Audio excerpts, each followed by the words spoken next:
ನಮಸ್ಕಾರ ಸ್ನೇಹಿತರೆ, ತಮ್ಮೆಲ್ಲರಿಗೂ IAS ಅಕಾಡೆಮಿ ಕರೆಂಟ್ ಅಫೇರ್ಸ್ ಸೆಷನ್ಸ್ಗೆ ಸ್ವಾಗತ.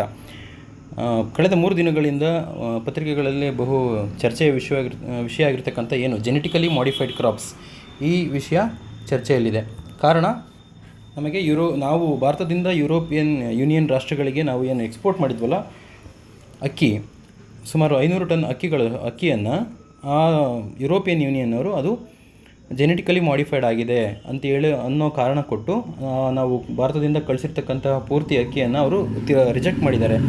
ಈ ಹಿನ್ನೆಲೆಯಲ್ಲಿ ಏನಿದು ಈ ಜೆನೆಟಿಕಲಿ ಮಾಡಿಫೈಡ್ ಕ್ರಾಪ್ಸ್ ಅಂತಂದರೆ ಅದರ ಪ್ರಾಡಕ್ಟ್ ಯಾವ ರೀತಿ ಇರುತ್ತೆ, ಮತ್ತು ಇದು ತಂತ್ರಜ್ಞಾನದ ಮೂಲಕ ಯಾವ ರೀತಿಯ ಬದಲಾವಣೆ ಆಗಿರ್ತಕ್ಕಂಥ ಇತಿಹಾಸ ಏನು ಇದರಲ್ಲಿ, ಮತ್ತು ಇದು ಜಾಗತಿಕವಾಗಿ ಇದರ ಪರಿಣಾಮ ಏನು, ಭಾರತದ ಮೇಲೂ ಕೂಡ ಇದ್ರ ಯಾವ ರೀತಿ ಪ್ರಭಾವ ಬೀರ್ತಾ ಇದೆ, ಮತ್ತು ಭಾರತದಲ್ಲಿ ಇದರ ವಿರುದ್ಧನೋ ಪರನೋ ಅಂತ ಯಾವ ಅಭಿಪ್ರಾಯಗಳಿದ್ದಾವೆ, ಮತ್ತು ಈ ಒಟ್ಟಾರೆ ಜೆನೆಟಿಕಲಿ ಮಾಡಿಫೈಡ್ ಕ್ರಾಪ್ಸ್ಗಳಿಂದ ಮನುಕುಲಕ್ಕೆ ಇದು ಲಾಭನೋ ಅಥವಾ ನಷ್ಟನೋ, ಒಟ್ಟಾರೆಯಾಗಿ ಈ ಎಲ್ಲ ಸಮಗ್ರವಾಗಿ ಈ ದಿನ ನಾವು ನೋಡೋಣ. ಸ್ನೇಹಿತರೆ, ಇದೊಂದು ಸಂಡೇ ಇಂಡಿಯನ್ ಎಕ್ಸ್‌ಪ್ರೆಸ್ಸಲ್ಲಿ ಬಂದಂಥ ಆರ್ಟಿಕಲ್. ಇದರಲ್ಲಿ ತಲೆಬರಹದಲ್ಲಿ ಹೆಡ್ಲೈನಲ್ಲಿ ಕೊಟ್ಟಿದ್ದಾರೆ, is genetically modified rice grown in India. ನಾನು ಆಗಲೇ ಹೇಳಿದ ಹಾಗೆ ಭಾರತದಿಂದ ಯುರೋಪ್ ರಾಷ್ಟ್ರಗಳಿಗೆ ರಫ್ತಾಗಿದ್ದಂಥ ಅಕ್ಕಿ ಇತ್ತು, ಅದು ಜೆನೆಟಿಕಲಿ ಮಾಡಿಫೈಡ್ ಆಗಿದೆ ಅನ್ನೋದನ್ನು ಯುರೋಪಿಯನ್ ಯೂನಿಯನ್ ಒಂದು ದೇಶ ಆಗಿರ್ತಕ್ಕಂಥ ಫ್ರಾನ್ಸ್ ಇದನ್ನು ಆಪಾದನೆ ಮಾಡಿದೆ. ಹಾಗಾಗಿ ಭಾರತದಲ್ಲಿ ಮಾಡಿಫೈಡ್ ರೈಸ್ ಬೆಳೆಯೋದಕ್ಕೆ ಸಾಧ್ಯ ಇದೆಯಾ, ಅದು ಆಗ್ತಾ ಇದೆಯಾ, ಅದರ ಹಿಂದೆ ಮುಂದೆ ಆಗಿರ್ತಕ್ಕಂಥ ಏನೆಲ್ಲ ಬೆಳವಣಿಗೆಗಳನ್ನು ಈ ಆರ್ಟಿಕಲ್ನಲ್ಲಿ ಚೆನ್ನಾಗಿ ಕೊಟ್ಟಿದ್ದಾರೆ. ಇದು ಇಂಡಿಯನ್ ಎಕ್ಸ್‌ಪ್ರೆಸ್ಸಲ್ಲಿ ಬಂದಿದ್ದು. ಅದರಲ್ಲಿ ಅವರು ಮೆನ್ಷನ್ ಮಾಡಿದ್ದಾರೆ, 500 ಟನ್ ಅಕ್ಕಿಗಳನ್ನು ಬ್ರೋಕನ್ ರೈಸ್ ನುಚ್ಚಕ್ಕಿ ಅಂತೀವಲ್ಲ ಅದನ್ನು ಇಂಪೋರ್ಟೆಡ್ ಫ್ರಮ್ ಇಂಡಿಯಾ ಇಂದು ಜೂನ್ ತಿಂಗಳಲ್ಲಿ ಇದನ್ನು ಕಳಿಸ್ಕೊಟ್ಟಿದ್ರು. ಅದಾದ ನಂತರ ಯುರೋಪಿಯನ್ ಯೂನಿಯನ್ ಇದನ್ನು ವಿವಿಧ ದೇಶಗಳಿಗೆ ಇದನ್ನು ರಫ್ತು ಮಾಡಿ, ಅದರೊಳಗಡೆ ಇರೋಂಥ ದೇಶಗಳು ಇದನ್ನು ಆಮದು ಮಾಡಿ ಬಳಸೋಕ್ಕೆ ಶುರು ಮಾಡಿದ್ವು. ಅದರಲ್ಲಿ ಜೆನೆಟಿಕಲಿ ಮಾಡಿಫೈಡ್ ಆಗಿದೆ ಅಂತೇಳಿ ಫ್ರಾನ್ಸು ಅಲ್ಲಿರೋರು ಇದನ್ನು ಆಪಾದನೆ ಮಾಡಿದ ನಂತರ ಎಲ್ಲ ದೇಶಗಳಿಗೂ ಅಥವಾ ಯುರೋಪಿಯನ್ ಯೂನಿಯನ್ ಇರೋವಂತಹ ಎಲ್ಲ ದೇಶಗಳು ಹೇಳಿದೆ, ನೀವು ಏನೇನು ಅಕ್ಕಿಯನ್ನು ಬಳಸಿ ಮಾಡಿರ್ತಕ್ಕಂಥ ಪ್ರಾಡಕ್ಟ್ಗಳಿದೆ, ಬೈ ಪ್ರಾಡಕ್ಟು, ಬೇಕರಿ, ಕನ್ಫೆಕ್ಷನರೀಸ್ ಏನೇನಿದೆ ಅದನ್ನೆಲ್ಲವನ್ನು ನೀವು ರಿಕಾಲ್ ಮಾಡಿ ಅಂತೇಳಿ ಆ ಯುರೋಪಿಯನ್ ದೇಶಗಳಲ್ಲಿ ಒಳಗಡೆ ಸರ್ಕ್ಯುಲೇಷನ್ನ ಕೊಟ್ಟಿರೋವಂಥದ್ದು. ಇದಕ್ಕೆ ಭಾರತ ಪ್ರತಿಕ್ರಿಯೆ ಕೊಟ್ಟಿದೆ, ನಮ್ಮಲ್ಲಿ ಆ ಥರ ಜೆನೆಟಿಕಲಿ ಮಾಡಿಫೈಡ್ ರೈಸನ್ನು ನಾವು ಬೆಳೆಯಲ್ಲ, ಹಾಗಾಗಿ ಅದು ನಮ್ಮಿಂದ ನಿಮಗೆ ಬಂದಿರತಕ್ಕಂಥದ್ದು ರೈಸಲ್ಲಿ ನಾವು ಜೆನೆಟಿಕಲಿ ಮಾಡಿಫೈಡ್ ಮಾಡಿ ಇಲ್ಲದೇ ಇರೋದು, ಅಲ್ಲಿ ನಿಮ್ಮ ಕಡೆ ಬಂದ ಮೇಲೆ ಅದು ಕಂಟಾಮಿನೇಟೆಡ್ ಆಗಿರ್ಬೋದು ಅನ್ನೋದನ್ನು ವಾದನ ಮುಂದಿಟ್ಟಿದೆ. ಆದರೂ ಕೂಡ ಭಾರತ ಸರ್ಕಾರ ತನ್ನೊಳಗೆ ಆಂತರಿಕವಾಗಿ ಇನ್ವೆಸ್ಟಿಗೇಷನ್ಸ್ ಏನಿದೆ ಅದನ್ನು ಶುರು ಮಾಡಿದೆ. ಹೇಗೆ ಇದು ಜೆನೆಟಿಕಲಿ ಮಾಡಿಫೈಡ್ ರೈಸ್ ಏನಾದ್ರು ಆಯಿತಾ, ಇಲ್ಲಿ ಉತ್ಪಾದನೆ ಆಯಿತಾ, ಯಾವ ರೀತಿಯಲ್ಲಿ ಇದು ಪ್ಯಾಕ್ ಆಯಿತು, ಅದನ್ನು ಯಾವ ರೀತಿಯದು ಸಪ್ಲೈ ಆಯಿತು, ಅಲ್ಲಿಗೆ ಹೋಗುವಕ್ಕೆ ಮುಂಚೆ ಸರ್ಟಿಫಿಕೇಷನ್ ಕೊಟ್ಟಿದ್ದು ಏನು, ಯಾವ ಪ್ರೊಸೀಜರ್ನ ಫಾಲೋ ಮಾಡಿದ್ದೀರಾ, ಈ ಎಲ್ಲ ಹಿನ್ನೆಲೆಯಲ್ಲಿ ಭಾರತ ಸರ್ಕಾರನೂ ಕೂಡ ತನಿಖೆಗೆ ಆದೇಶ ಮಾಡಿದೆ. ಹಾಗಾಗಿ ಇದರಲ್ಲಿ ನಾವು ಕೀವರ್ಡ್ಸ್ನ ನೋಡ್ಬೋದು. IARI ಅಂತಿದೆ, ಇಂಡಿಯನ್ ಅಗ್ರಿಕಲ್ಚರಲ್ ರಿಸರ್ಚ್ ಇನ್ಸ್ಟಿಟ್ಯೂಟ್, ಇದ್ರ ಪಾತ್ರ ಏನು, ಮತ್ತು ಇಲ್ಲೊಂದಿದೆ ಅಪೇಡಾ ಅಂತ, ಇದ್ರ agriculture and processed food products export development authority, ಇದು ಯಾವ ಇಲಾಖೆಯ ಕೆಳಗೆ ಬರುತ್ತೆ, ಮತ್ತು ಈ ಪ್ರಕರಣದಲ್ಲಿ ಇದರ ಪಾತ್ರ ಏನು. ಹಾಗೆ GM cotton, genetically modified cotton ಅಂತಿದೆ, ಮತ್ತು ಬ್ರಿಂಜಾಲ್ ಇದೆ. ಹಾಗೆ ಕಾಟನ್ನು ಭಾರತದಲ್ಲಿ ಎಷ್ಟಿದೆ, ಯಾವ ಪ್ರಮಾಣದಲ್ಲಿದೆ, ಮತ್ತು ಅದರ ಹಿಂದೆ ಮುಂದೆ ಆಗಿರ್ತಕ್ಕಂಥ ಚರ್ಚೆಗಳೇನು, ಮತ್ತು BT ಬದನೆಕಾಯಿ, ಇದ್ರ ಜೊತೆಗೂ ಅದರ ಬೆಳವಣಿಗೆಗೆ ಪೂರಕ ವಾತಾವರಣನ ಭಾರತ ಸರ್ಕಾರ ಕೊಡ್ತಾ ಇದೆಯಾ, ರೈತರು ಇದಕ್ಕೆ ಹೇಗೆ ಪ್ರತಿಕ್ರಿಯೆ ಕೊಡ್ತಾಯಿದ್ದಾರೆ, ಇದ್ರ ಬಗ್ಗೆ ನೋಡೋಣ. ಹಾಗೆ ಈಗ ಈ ಪ್ರಕರಣದಲ್ಲಾಗಿದೆ, ಯುರೋಪ್ ಯೂನಿಯನ್ ಭಾರತದ ಅಕ್ಕಿನ ತಿರಸ್ಕರಿಸಿದವೆ, ಅದೇ ರೀತಿ ಪ್ರಕರಣ 2006ರಲ್ಲಿ ಅಮೇರಿಕಾದಲ್ಲೂ ಕೂಡ ನಡೆದಿತ್ತು.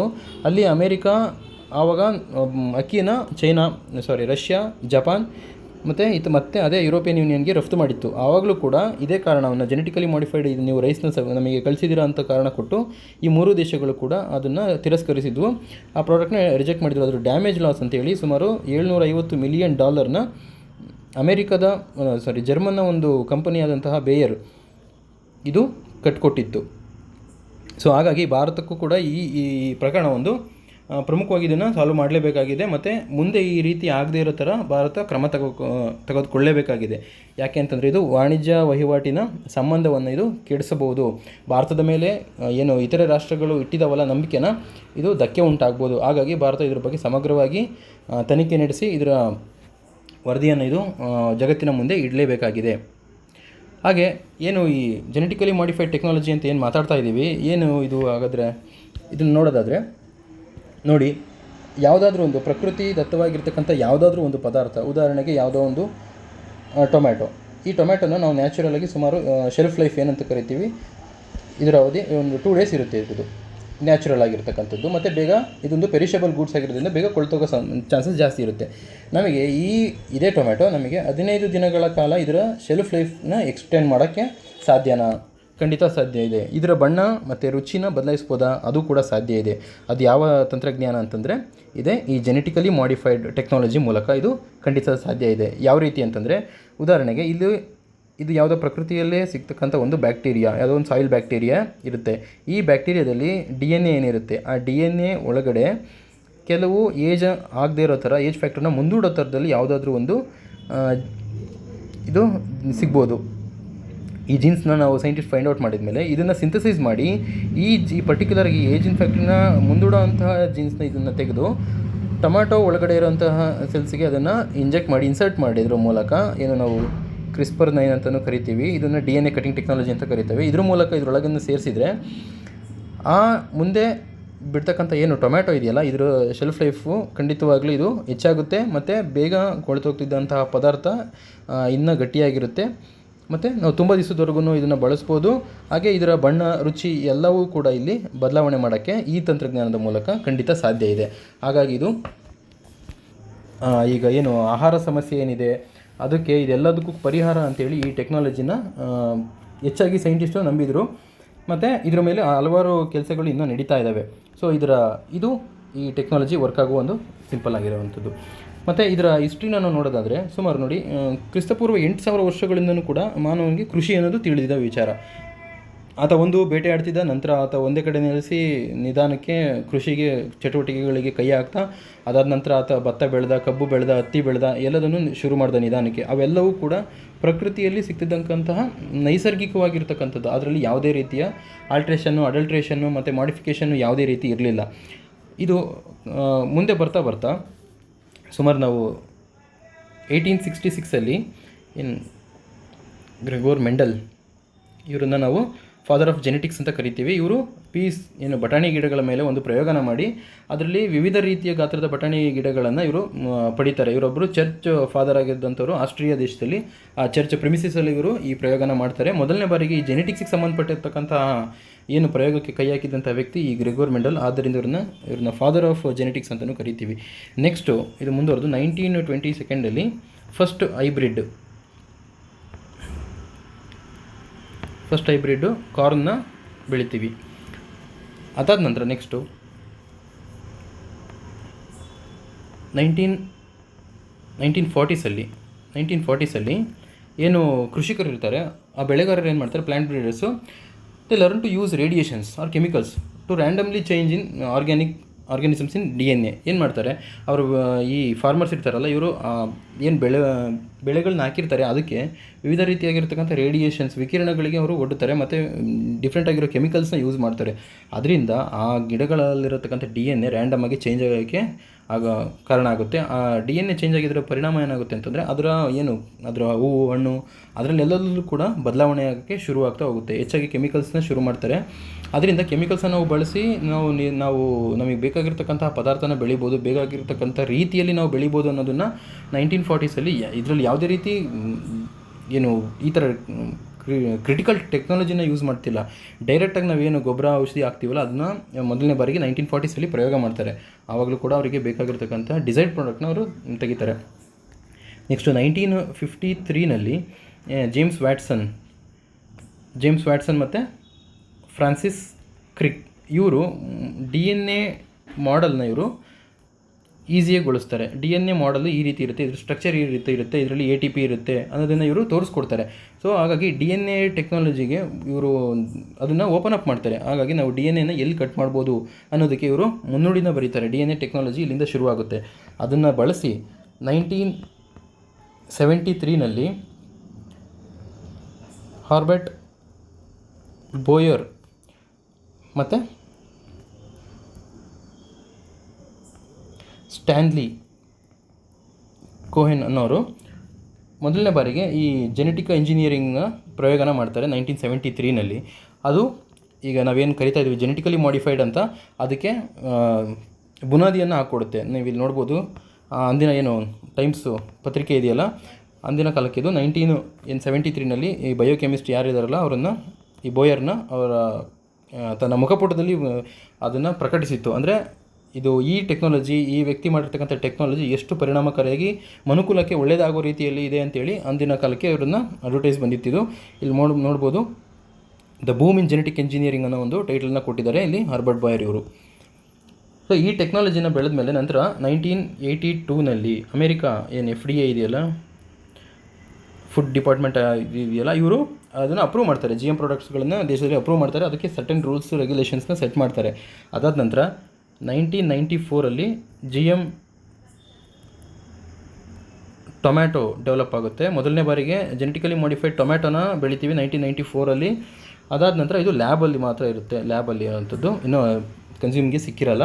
ಅದಾದ ನಂತರ 2003ನಲ್ಲಿ WHO ಮತ್ತು ಫುಡ್ ಆ್ಯಂಡ್ ಅಗ್ರಿಕಲ್ಚರ್ ಆರ್ಗನೈಸೇಷನ್ ಏನಿದೆ, ಈ ಎರಡೂ ಸಂಸ್ಥೆಗಳು ಕೂಡ ಜಾಗತಿಕವಾಗಿ, ಇದು ಆರೋಗ್ಯ ಸಂಸ್ಥೆ ಮತ್ತು ಇದು ಆಹಾರ ಸಂಸ್ಥೆ, ಎರಡೂ ಕೂಡ ಸರ್ಟೈನ್ ಗೈಡ್ಲೈನ್ಸ್ ಮತ್ತು ಪ್ರಿನ್ಸಿಪಲ್ಸ್ನ ಇವು ಹೊರಗೆ ತರ್ತವೆ.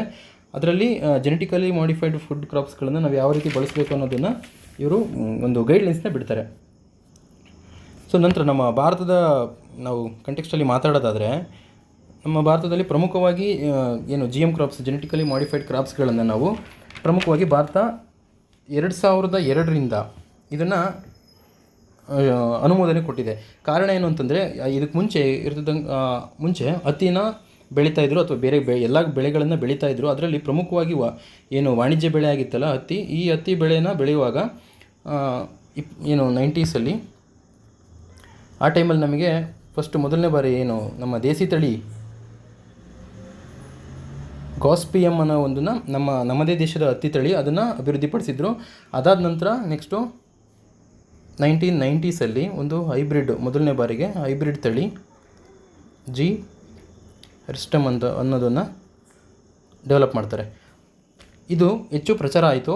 ಇಲ್ಲಿ ಜಾಸ್ತಿ ಜನ ರೈತರು ಬೆಳೆಯೋದಕ್ಕೆ ಶುರು ಮಾಡಿದರು. ಆದರೆ ಈ ಹೈಬ್ರಿಡ್ ತಳಿಯಲ್ಲಿ ದುಂಡುಹುಳ ಅಂತ ಏನು ಹೇಳ್ತೀವಿ, ಬಾಲ್ ವಾರ್ಮ್ ಅಥವಾ ಬಾಲ್ ವಾರ್ಮ್ಸ್ ಇರುತ್ತಲ್ಲ, ಇದು ಕಾಯಿ ಕೊರೆಯುವಂಥ ಸಮಸ್ಯೆನ ಇದು ಹುಟ್ಟಾಕ್ತು. ಹಾಗಾಗಿ ಈ ರಿಸ್ಟಿಯಮ್ ಹೈಬ್ರಿಡ್ ಇದೆಯಲ್ಲ, ಈ ತಳಿ ನಮ್ಮ ರೈತರಿಗೆ ಲಾಭವಾಗಿ ತಂದುಕೊಡ್ಲಿಲ್ಲ. ಅದರಿಂದ ರೈತ ಅದಕ್ಕಿಂತ ಹೆಚ್ಚಾಗಿ ಗೊಬ್ಬರ ಔಷಧಿನ ಶುರು ಮಾಡ್ದ. ಹಾಗಾಗಿ ಅವನಿಗೆ ಇನ್ನೂ ಸಂಕಷ್ಟಕ್ಕೆ ಇನ್ನೂ ಒಳಗಾಗೋಕ್ಕೆ ಕಾರಣ ಆಯಿತು. ಹಾಗಾಗಿ ಇದು ಲಾಭ ತರಬೇಕಾಗಿದ್ದಂತಹ ಬೆಳೆ ನಷ್ಟನ ಅವನಿಗೆ ತಂದುಕೊಡ್ತು.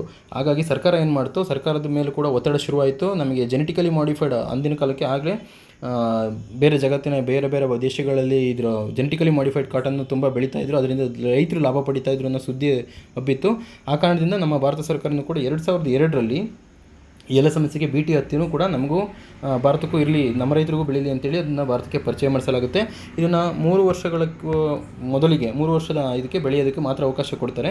ಅದಾದ ನಂತರ ಅದು 2005ನೇ ಇಸ್ವಿಗಳಿಂದ ನಮ್ಮ ರೈತರ ಕೈಗೆ ಸಿಗುತ್ತೆ ಈ BT ಹತ್ತಿ ಅನ್ನೋದು. ಇದಾದ ನಂತರ ನಮ್ಮ ಇದು ನೋಡ್ಬೋದು ನೀವು, ಬೇಯರ್ಸ್ ಅನ್ನೋ ಒಂದು ಕಂಪನಿ 2006ಕ್ಕೆ ಇದರಲ್ಲಿ ಬೋಲ್ಗಾರ್ಡ್ ಅನ್ನೋ ಒಂದು ಹತ್ತಿ ಬೀಜಗಳನ್ನು ಟೆಕ್ನಾಲಜಿನ ರೈತರ ಕೈಗೆ ಕೊಡುತ್ತೆ. ಅದಾದ ನಂತರ ಭಾರತದಲ್ಲಿ ಹತ್ತಿ ಕೃಷಿ ಅದು ಶುರುವಾಗುತ್ತೆ.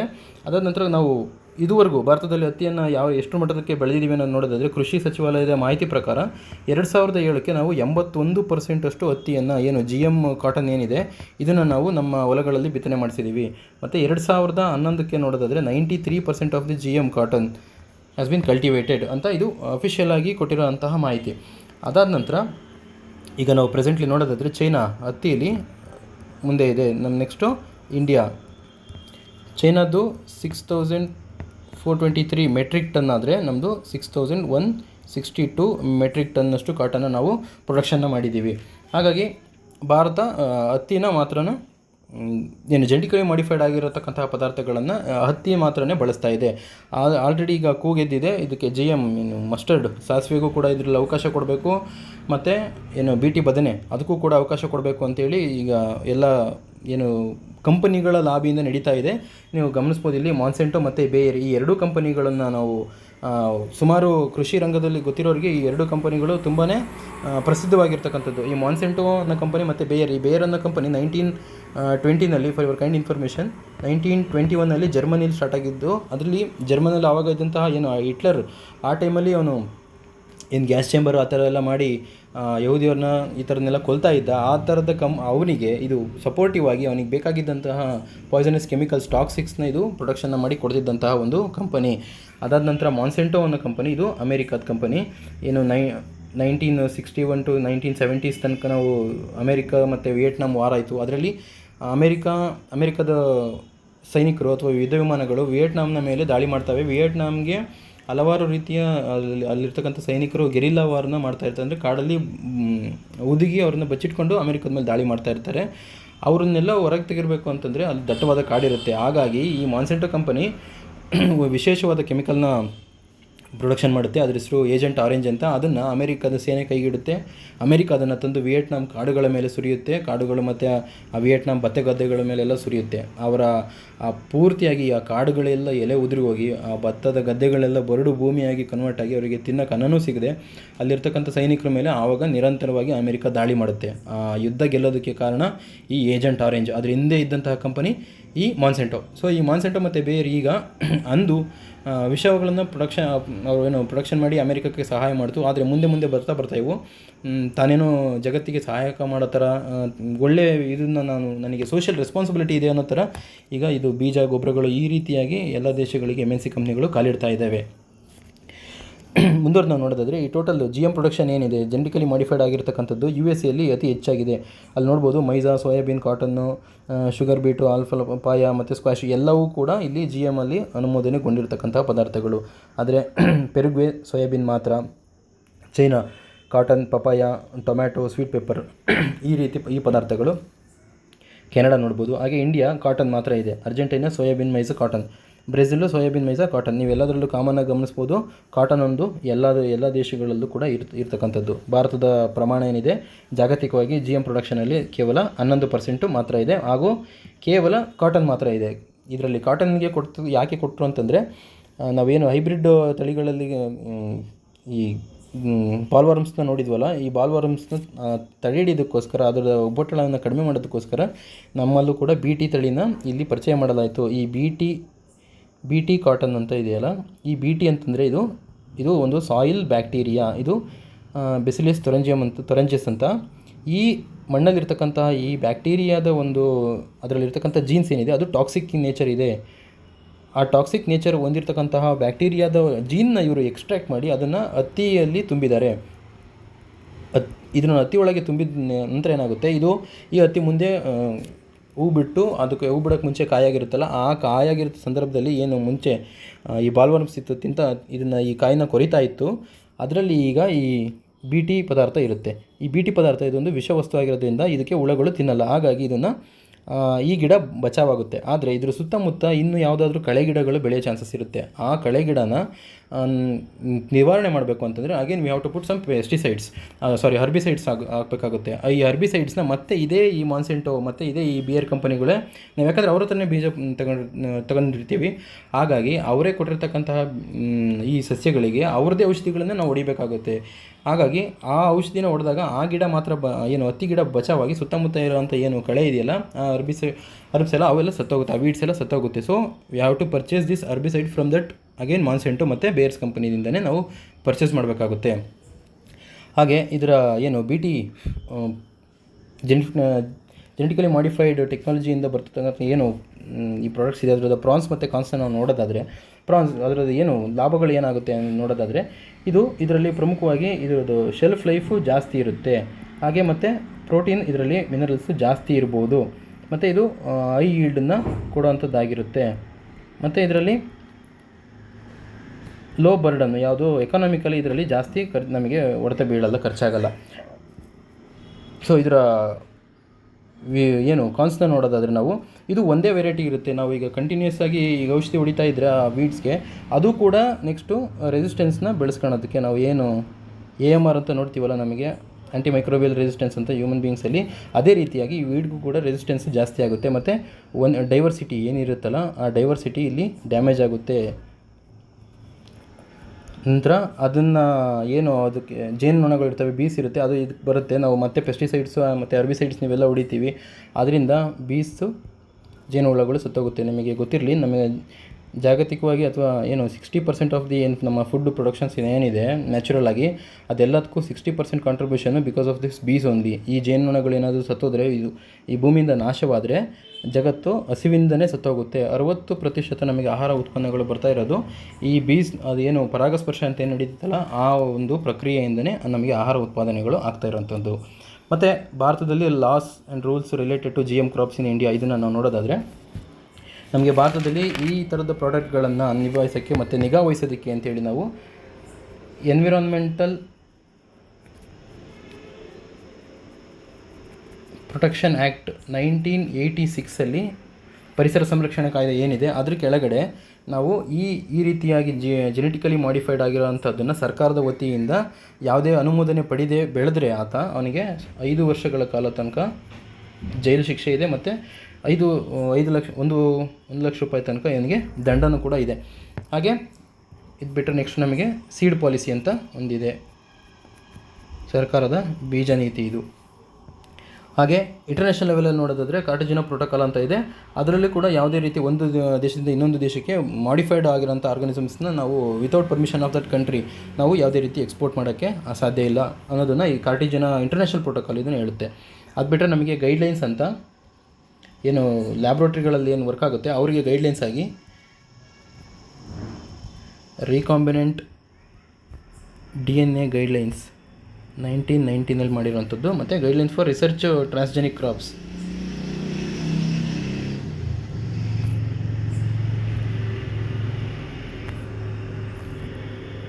ಟ್ರಾನ್ಸ್ಜೆನಿಕ್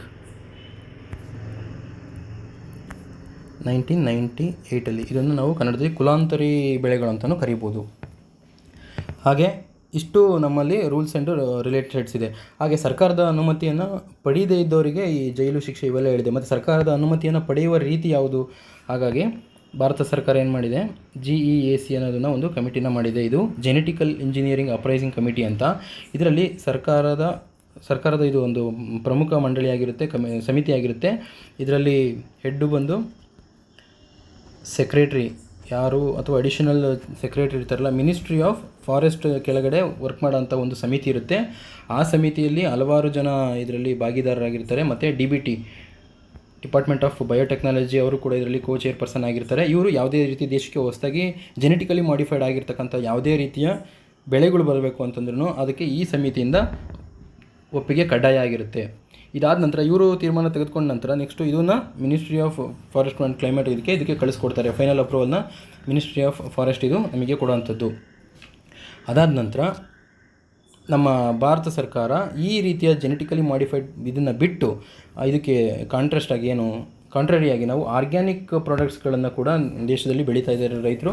ಹಲವಾರು ರಾಜ್ಯಗಳು ಈಗ ಸಾವಯವ ಕೃಷಿಯತ್ತ ಒಲವನ್ನು ತೋರಿಸ್ತಾ ಇದ್ದಾವೆ. ಅದರಲ್ಲಿ ಪ್ರಮುಖವಾಗಿ ಮಧ್ಯಪ್ರದೇಶ ಹೆಚ್ಚು ವಿಸ್ತೀರ್ಣವನ್ನು ಹೊಂದಿರತಕ್ಕಂಥ ಏನು ಸಾವಯವ ಪದಾರ್ಥಗಳನ್ನು ಬೆಳೆಯೋದ್ರಲ್ಲಿ ಹೆಚ್ಚು ಭೂಪ್ರದೇಶನ ಹೊಂದಿರತಕ್ಕಂಥದ್ದು ಹೆಚ್ಚು ರೈತರು ಇದನ್ನು ಮಾಡ್ತಾ ಇದ್ದಾರೆ. ಅದರ ನಂತರ ನೆಕ್ಸ್ಟು ಉತ್ತರಾಖಂಡ್ ಇರ್ಬೋದು, ಮತ್ತು ಸಿಕ್ಕಿಂ ಇರ್ಬೋದು, ಈ ರೀತಿ ಎಲ್ಲ ರಾಜ್ಯಗಳು ಕೂಡ ಇವಾಗ ಸಾವಯವ ಕೃಷಿಯತ್ತ ಒಲವನ್ನು ತೋರಿಸ್ತಾ ಇದ್ದಾವೆ. ಹಾಗಾಗಿ ಈ ಸಾವಯವ ಕೃಷಿನ ಈ ಕೆಮಿಕಲ್ಸ್ಗಳಿಂದ ಮುಕ್ತವಾಗಿರೋದು, ಯಾವುದೇ ರೀತಿ ಪೆಸ್ಟಿಸೈಡ್ಸು ಹರ್ಬಿಸೈಡ್ಸು ಯಾವುದೇ ಇದ್ರ ಕಾಟ ಇಲ್ಲದೇ ಇದಕ್ಕೆ ನೈಸರ್ಗಿಕವಾಗಿ ಸಿಗ್ತಿರ್ತಕ್ಕಂತಹ ಒಂದು ಕ್ರಿಮಿನಾಶಕ ಕೀಟನಾಶಕಗಳನ್ನು ಬಳಸಿ ಬೆಳೆಯುವಂತಹ ಪದಾರ್ಥಗಳನ್ನು ನಾವು ಆರ್ಗ್ಯಾನಿಕ್ ಪ್ರಾಡಕ್ಟ್ ಅಂತಲೂ ರೆಕಗ್ನೈಸ್ ಮಾಡ್ಬೋದು. ನಾವು ಜನಸಾಮಾನ್ಯರು ಇದನ್ನು ರೆಕಗ್ನೈಸ್ ಮಾಡೋದು ಸಾಧ್ಯ ಇದೆ. ಆದರೆ ಸರ್ಕಾರ ಇದನ್ನು ರೆಕಗ್ನೈಸ್ ಮಾಡೋದಕ್ಕೆ ಒಂದು ಸಮ್ ಇನ್ಸ್ಟಿಟ್ಯೂಷನಲ್ ಸೆಟಪ್ನ ಮಾಡಿದೆ. ಇದ್ರ ಕೆಳಗಡೆ ಸರ್ಕಾರ ಗುರುತಿಸಿದರೆ ಅವನ್ನ ಎಕ್ಸ್ಪೋರ್ಟ್ ಮಾಡ್ಬೋದು. ನಮ್ಮ ದೇಶದಲ್ಲಿ ಯಾವ ರೀತಿ ಈ ಥರ ಮೆಕಾನಿಸಮ್ನ ಇಟ್ಟಿದ್ದೀವಿ, ಇದನ್ನು ಐಡೆಂಟಿಫೈ ಮಾಡೋದಕ್ಕೆ ಅಂತೇಳಿ ಒಂದು ಇನ್ಸ್ಟಿಟ್ಯೂಷನಲ್ ಮೆಕಾನಿಸಮ್ ಇದೆ.